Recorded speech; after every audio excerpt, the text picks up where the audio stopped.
आशिक अपने मासूका से मिले बदे वो करे ससुराले पहुंच गए। आ जाई के आप पुदीना बेचे लगल।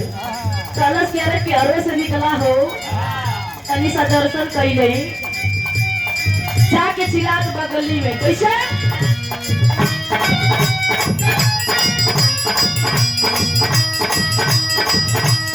आई बानी तोहरी गलिया जेने बानी हमर गलिया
अरे भैया लूट जा तोहला से नहीं हो तो हम बोलावत तानी हम कोशिश करत तानी तो ऊ कहता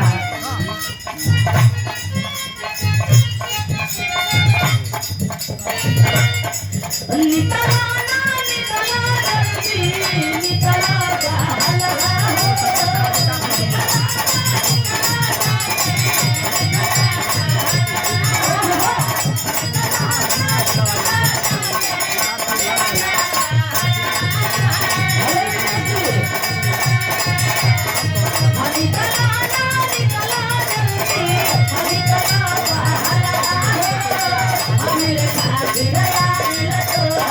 Hare